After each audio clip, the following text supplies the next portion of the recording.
En Libye, il y a une grave détérioration de la situation humanitaire. Le Bénin, l'abstention massive aux législatives en signe de protestation. Le Gabon, Ali Bongo est invisible à Libreville, suscitant des interrogations. Et puis le Togo, les élections locales, les Togolais sont appelés aux urnes le 30 juin prochain. Voilà le menu de Regard Croisé ce soir sur le plateau pour en parler. Ali, le grand directeur de publication de l'Audience. Bonsoir Ali. Bonsoir chers amis, bonsoir auditrices, auditeurs et spectatrices et spectateurs de New World TV. Sylvestre Béni, directeur de publication de La Manchette. Bonsoir Sylvestre. Oui, bonsoir Samuel et bonsoir à toutes et à tous. Nous commençons tout de suite avec la Libye. Après plus de 3 semaines de combats meurtriers entre camps rivaux dans la région de Tripoli, la situation humanitaire est grave et risque encore de se détériorer. C'est ce que prévient Maria do Valle Ribeiro, l'adjointe à l'émissaire de l'ONU en Libye, dans un entretien des journalistes. Des combats se déroulent au sud de Tripoli entre les forces loyales au gouvernement d'union nationale, reconnues par la communauté internationale, et celle du maréchal Khalifa Haftar, l'homme fort de l'Est du pays, qui a lancé le 4 avril dernier une offensive pour conquérir la capitale. Tant que cette situation continue, il faut s'attendre à une détérioration de la situation humanitaire quand on voit l'utilisation des moyens aériens, les bombardements sans discernement de zones densément peuplées comme on l'a vu la semaine passée. Il est difficile d'être optimiste, estime donc la responsable adjointe de l'ONU. Et Sylvestre Béni, ce qu'il faut dire, c'est que de la même manière qu'on ne fait pas des omelettes sans casser les œufs, on ne fait pas une guerre sans tuer des civils. Oui, malheureusement, parce que depuis le 3 avril dernier, on doit quand même reconnaître qu'il y a déjà près de 300 personnes tuées et plus de 2000 blessés. Et généralement, dans ces genres de circonstances, c'est les civils qui en payent le prix, qui en payent donc le prix. Et aujourd'hui, je crois que nous, les Africains, nous devons quand même nous apprendre beaucoup donc, de ce qui se passe aujourd'hui en Libye, parce que au moment où les Occidentaux, c'est-à-dire la France et les États-Unis, voulaient quand même chasser Kadhafi par les moyens que nous avons vus, il n'y a que 2 présidents en Afrique qui ont opposé, qui ont voulu donc, qui ont dit ouvertement à ces gens ne procédez pas ainsi. Il y a dans le Sud-Africain et Jacob Zuma à l'époque. Et après, il n'y a plus personne. Donc, ils se sont tués. Aujourd'hui, la Libye est pratiquement dans une ruine. Et maintenant, si vous voyez l'offensive donc du général Haftar, je me dis, où est-ce que ce monsieur trouve ses moyens? Voyez-vous? Or, nous savons que également vers l'est du pays, c'est là où il y a aussi tellement donc de manne pétrolière. Donc, ça veut dire que généralement, nos amis donc occidentaux sont encore là, ils vont pomper un peu et fournir des armes. Le monsieur avance comme si devant, comme le dit Laurent Gbagbo, c'est maïs. Et ce qui aujourd'hui me laisse un peu dubitatif quant à donc une issue imminente à cette crise, c'est que même au niveau donc du Conseil de sécurité des Nations Unies, les puissances occidentales sont divisées. Vous devez quand même reconnaître qu'il y a quelques jours, le Royaume-Uni a proposé donc une formule donc de cesser le feu, mais les États-Unis et la Russie ont dit non. Et au niveau donc de la Libye, il y a des civils qui accusent donc la France d'être derrière le général Haftar. Donc ça veut dire qu'il y a ces puissances-là qui sont encore derrière et qui tirent les ficelles. Or, c'est les mêmes qui, dans une précipitation, installent donc un gouvernement d'union et donc en Libye, mais cela n'a pas réglé. Nous avons quand même dans cette lettre la lettre que la manière dont cette résolution a été faite, où ce général-là qui tout le monde le reconnaît tellement puissant, qui a été presque écarté, ça va revenir. Voilà que le monsieur, il avance comme si devant, il est presque aux portes donc de Tripoli. Et si peut-être on ne sait pas faire, peut-être un bon matin, il va descendre à Tripoli. Et là, on sera encore là à faire des négociations par-ci, par-là. Alors que ce que les Libyens veulent aujourd'hui, c'est la paix. Ils ont eu autant de Kadhafi, mais ils ne l'ont pas voulu. Voilà. Alors, ce qu'il y a ici, c'est que, par exemple, l'émissaire de l'ONU le dit, c'est l'utilisation des moyens aériens, les bombardements qui ne distinguent pas les zones densément peuplées des zones moins peuplées. On bombarde un peu partout sans tenir compte de la présence des civils. Oui, je crois que le conflit a dit quelque chose de capital. C'est en fait la force la force substantielle de ce qu'on appelle les superpuissances. Vous avez vu un peu, je commence un peu peut-être par l'intervention, enfin la sortie médiatique de Donald Trump ces derniers jours, pour dire que, vous voyez, ces puissances comme ça, ils n'interviennent pas dans un État donné sans rien. Habituellement, on a l'habitude de dire que les États sont égaux, mais vous savez qu'au niveau des conseils des Nations Unies, il y a de ces puissances-là, de ces États qui n'écoutent personne. Lorsqu'ils voient leur intérêt quelque part, ils foncent tout droit au but. Ce que ce général, ce maréchal est en train de faire, mais quand même, c'est des gens, il est soutenu par les mêmes puissances qui crient aujourd'hui, qui le mettent d'ailleurs en garde. C'est une sorte de diplomatie que je dirais nauséabonde, assez déstabilisatrice, qui ne permet pas aux pays africains en substance d'évoluer, d'émerger. D'autant plus que les Africains eux-mêmes ne sont pas solidaires. Puisque, comme on le dit, Gaddafi, dans le temps, ne devait pas être abattu comme ça. Vous avez vu comment ça s'est passé. Quels sont les chefs d'État africains qui ont pu réagir, juste dire que non, ça, on va essayer de revoir ça. Mais personne n'a pu se prononcer pour dire quelque part qu'en réalité, nous laissons en proie pour les Occidentaux, pour ces pays occidentaux, et ce que ce général est en train de faire aujourd'hui, en évoluant comme si il avait toutes les forces, rien qu'à lui-même et que tous les autres. Enfin, je vais parler des pays occidentaux, des États-Unis, de la France, de la Russie, comme si ces pays-là étaient contre ce qu'ils faisaient. Alors qu'en coulisses, derrière, il y a les ficelles qui se tirent. En fait, le but aujourd'hui au niveau de la Libye, c'est comment faire pour que la crise puisse perdurer le nombre d'années possible. C'est parti. Moi, ne soyez pas surpris. Moi, je fais partie de ceux-là qui sont très pessimistes par rapport à la situation de la Libye. C'est parti pour des décennies. C'est parti parce que c'est une région très riche. Quelque part, enfin, je ne suis pas aux affaires au Togo, mais j'estime quand même que la Libye fait partie de ces pays-là africains qui a énormément de richesses et que les pays occidentaux cherchent suffisamment leurs intérêts. Et donc, ils n'ont pas intérêt à ce que cette crise-là puisse s'estomper, puisse se calmer le plus tôt possible. Donc, par conséquent, il faut utiliser des personnes utilisables, justement, pour dire, entre-temps, que c'est eux qui font du mal et qu'au même moment, en coulisses, il faut les soutenir.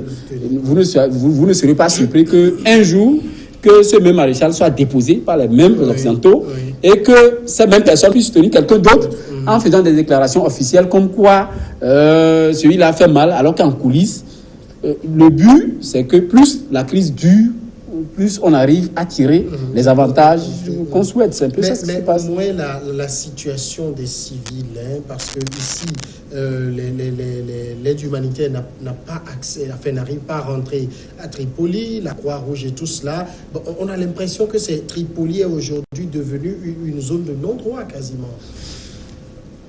Oui, il faudrait également il ne faudrait pas qu'on perde de vue un élément important. Vous savez, aujourd'hui, la Libye est presque devenue également le foyer du djihadisme. Oui.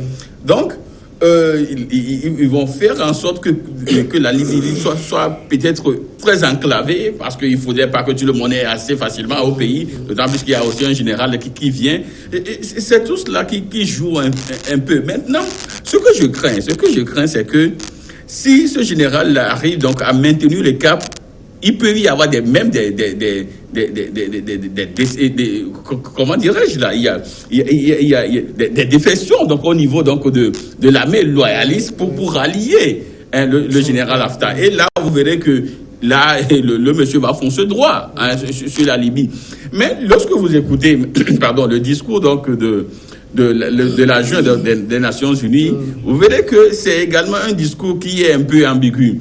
Au même moment où il dit que non, que le général Haftar, en fait, il est bon, et c'est quelqu'un qui veut unifier le pays, mais il ne devait pas procéder ainsi. Donc ça veut dire qu'en réalité, personne ne tire pour l'instant sur lui. On essaie de le ménager. Bon, ce qu'il fait, c'est pas trop mauvais, mais c'est pas de cette manière qu'il doit procéder. Ouais, c'est pourquoi je dis qu'aujourd'hui, si on observe très bien la situation, ça veut dire qu'il y a des gens qui sont derrière. Ouais. Surtout la France, parce qu'on doit toujours le dire. Je crois que il y a certains qui disent que non, que ça fait plus de 50 ans que l'Afrique a eu son indépendance, mais à chaque fois nous appelons la France. Oui, justement parce que cette France-là est toujours derrière.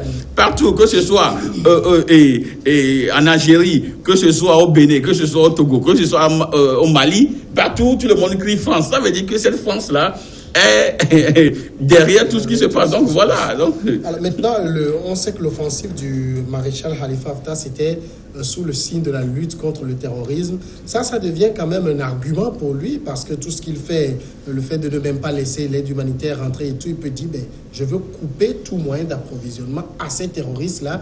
Et ça passe aux yeux de la dite communauté internationale. Oui, je crois que justement c'est sa vision et qu'il pensait même que c'était un raid d'éclair.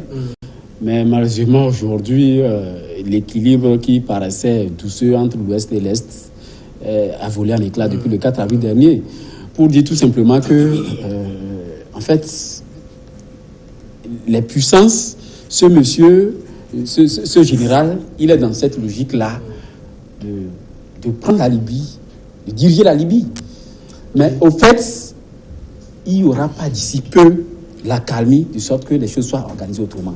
C'est par là seul, excusez-moi, c'est l'unique moyen par lequel les superpuissances peuvent passer pour gagner davantage, pour piller davantage la Libye. Mais est-ce Il n'y a que pas autrement. Le désir du maréchal Khalifa Haftar d'unifier, enfin de réunifier la Libye est une mauvaise chose en soi? Non, ce n'est pas une mauvaise chose en soi. Mais vous l'avez dit tantôt, qu'en réalité, la méthode par laquelle ce monsieur opère n'est pas, en fait, la méthode appropriée, n'est pas le moyen approprié. Pour dire quelque part que les Occidentaux, lorsque vous prenez l'émissaire des Nations Unies, qui est sur place, qui parle, vous comprenez tout de suite que vous ne pouvez ne pas être dubitatif sur la réelle volonté de ces puissances-là, de la communauté internationale, de voir la Libye restaurée d'ici peu. Donc, c'est pour dire quelque part que c'est juste un général, un maréchal qui est utilisé pour que le gâteau puisse être mieux partagé entre les superpuissances. En question, c'est un peu ça. Sinon, je ne vois pas ce monsieur qui apparaît de la sorte qui dit qu'en réalité, les frères musulmans, des fois même, sont plus dangereux, en réalité, que les dirigeants actuels, notamment le gouvernement reconnu par la communauté internationale. Donc, vous comprenez quelque part que ce monsieur, justement, s'il n'avait pas ces soutiens-là, occidentaux, ne pouvait pas aussi percer. Parce que là, il fonce comme si rien n'était devant lui. Donc, quelque part, comprenons tout de suite que ce soit les États-Unis, la France, surtout la France, et la communauté internationale dans l'ensemble, personne n'a intérêt à ce que le jeu puisse se calmer ici. C'est un peu ça. Justement, sur l'offensive du maréchal Khalifa Haftar, il faut qu'à un moment donné, il y ait une seule autorité sur la Libye. Ah oui, c'est le Léviathan, lui, il est tout puissant là où il est. C'est pourquoi je dis qu'aujourd'hui, ce monsieur a été écarté très tôt. Et puis, j'ai cru comprendre que ce maréchal a été sous-estimé. Il a été sous-estimé. Et pendant ce temps, le monsieur négociait et puis il arrivait donc à avoir ses armes. Et maintenant, qui sait que maintenant, il a assez de moyens pour lancer l'offensive et il va. Et puis, figurez-vous, pour la première fois, il y a la Russie et les États-Unis ont presque une même vision sur la Libye. Or, ce sont des frères ennemis que nous connaissons. Si les États-Unis disent oui, c'est la Russie qui dit non. Mais pour cette fois-ci, ils ont presque la même vision et épaulés par la France. Voyez-vous, donc, c'est pourquoi je dis que la Libye, peut-être que si c'est un peu osé, on parlait de la Libye-Distan, parce que comme Afghanistan et autres, c'est parti pour des années. C'est parti pour des années parce que c'est un pays qui n'a pas... après, il est vrai que Kadhafi est venu par un coup d'État, mais ça n'a pas tellement eu d'influence sur le pays. Il y avait quand même des... Personne n'avait fait un personne n'avait besoin de quoi que ce soit. Il y avait des groupes là, pas des communautés, tout ça. Les clans, il est vrai que c'est un dictateur, mais bon, on peut dire une dictature éclairée. Voyez-vous, mais côté dictature, c'est des gens qui lui ont connu. Bon, c'est des gens qui vont les dictateurs. Quand ta tête ne te plaît pas, on te colle le titre dans ce dictateur. Donc voilà. Même moi, quand on me parle de la dictature n'a pas seulement le sens négatif, mais il faut le dire. La dictature, je pense que même Macron joue à la dictature dans son pays. Tout le monde joue à la dictature. Ça dépend du résultat qu'on entend. Et si demain, ça peut profiter, ça peut être la meilleure façon de faire, ça peut être compris à travers les conséquences qui en seront issues de vos actes d'hier, moi je pense que c'est la meilleure façon de faire. Mais rassurez-vous qu'au moment où vous êtes en train de poser les actes, on vous parlera de dictature. Gaddafi n'était pas mauvais en soi à travers ses actes. Non, seuls les Occidentaux nous ont toujours appris en Afrique que Gaddafi était mauvais, était très mauvais et qu'il fallait le mettre de côté. Avec oui. Mais c'est tout à fait normal. Quand vous allez en Côte d'Ivoire à côté, moi je fais partie de ceux-là notamment qui disent par exemple que qu'est-ce qui a prouvé qu'en Côte d'Ivoire, qu'est-ce qui pouvait justifier le fait que la Côte d'Ivoire se retrouve dans une crise jusque-là, au temps de Gbagbo, jusqu'à l'arrivée de Ouattara?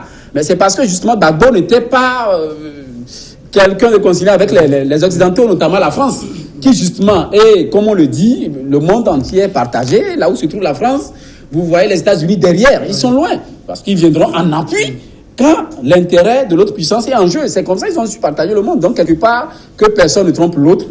En Libye, les gens, leur intérêt, et rassurez-vous aujourd'hui, ils sont même prêts pour envoyer des forces armées pour dire qu'ils vont aller maintenir la paix, préserver la paix. Pourtant, c'est une manière de sécuriser la violence dans le pays. D'accord, on va observer la première pause et on revient tout de suite après.